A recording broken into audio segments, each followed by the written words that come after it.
Hello everybody, it's Linda from Lányos Handmade, and tonight we're going to talk about all the different supplies you might need and the equipment, sewing machines, if you're going to be making your own bags. So let's take a really good look at some of these items. So these are the 3 packages of needles I use most of the time. This is a universal. It's got a variety of sizes in it depending on how heavy or light my fabric is. This one is a jeans package, but I use it for upholstery, fabric, and denim, and let's see, what else? Some canvas. So it works really well with the heavier stuff. This one here is Microtex. Now Microtex is really good with cork. I've had no problems at all getting through multiple layers of cork with Microtex needles.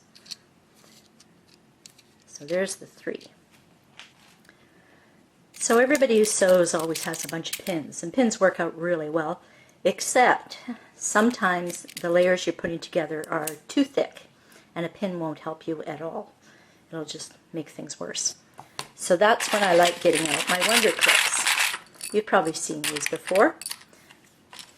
I really like these. Sometimes they're a little bit slippy, so you can even use good old office clips. And they work out really well to hold the layers together too. Now, the other thing that might be helpful, if you're really having troubles with your layers, is a stapler. I just make sure that you take the staples out before you finish your bag off. The other thing that helps is having some kind of a double-sided tape. I don't care what kind of brands we use here.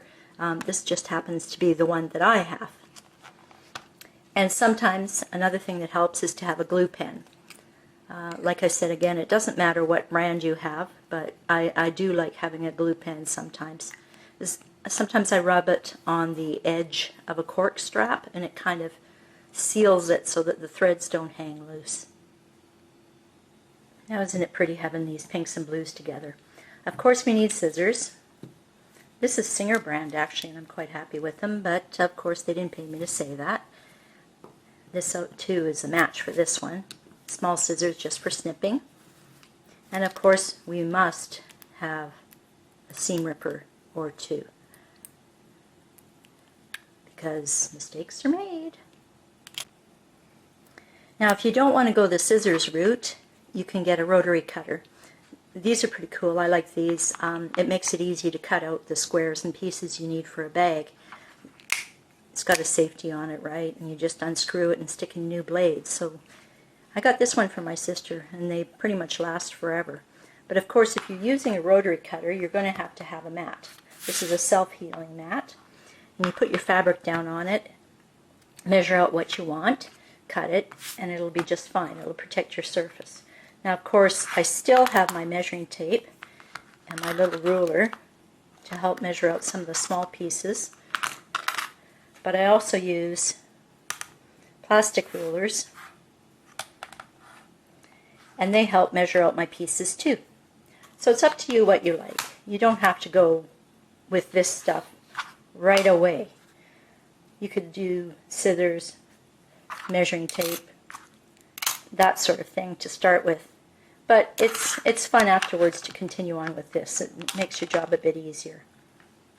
Now, of course, I need something to mark on my pattern pieces. This is a really cool pencil. I hope I can find more of it, but I had to get this from Amazon, and it works really well. It comes in blue and white, so it leaves a good mark no matter what kind of fabric you're using. This is a clover marker. It has refills in it. I need to buy refills. And this is a chalk marker that I'm probably going to have to be using for a little while until I buy myself some more clovers. But this works really well too. Now before we get to the sewing machines, we obviously need some feet. Most of these come with your machine. Maybe some of you will miss out. I had to get this one separately. This is a walking foot, or some people call it an even feed foot. And it feeds not only from the bottom where the feed dogs are, but it feeds from the top too. So it's really helpful. Oh, there you can see it move right there. It's really helpful with heavy fabrics to feed the top and the bottom through evenly. This one here is, I call it a stitch in the ditch foot because it's got a thing in the center, a guide. Some people call it I think an edge stitch foot, but I take it as a stitch in the ditch foot. It's really helpful for top stitching. This one is a 1/4 inch foot. The distance there is 1/4 of an inch, and it really helps with top stitching too. So I can get 1/8 of an inch top stitching here and 1/4 inch top stitching here. This is my zipper foot for putting in zippers, and everybody's looks different from what I've seen, but those are the ones that I like pretty much the best. I'm always using those when I'm making bags.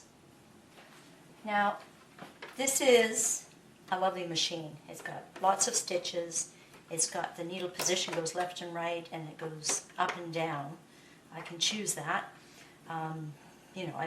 I can make it stop in the up position all the time, or make it stop in the down position all the time. It cuts my thread. It's self-threading. It's a wonderful machine. I love it. But it's really light, and I don't think there's any metal in it. I don't need all these stitches for making bags. I need a wider throat for making bags. It's hard to fit anything in here. And I actually made a bag with this machine. I can't remember which one it was, but I ended up throwing the timing off. And since it's a computerized machine, I didn't want to dig around in there myself, so I had to take it in for repairs. And I haven't used it for sewing bags since. Now this machine is one of my vintage machines, and I consider it to be a work of art. It is a Rocketeer. It's a Singer. It's from the 60s, and it's all metal. So basically I could stick anything through this machine, and with the proper needle it would sew through it. People have said that the vintage machines are very, very strong when it comes to sewing bags. It has a wider throat than my fancy computerized one. It does let me have the needle go left to right, but it doesn't, of course, stop in the up position or the down position, because that's a computerized function. But like I said, it's all metal, and that makes it a bonus for me. It's very heavy. If you're sewing something heavy, it's not going to bounce all over the table.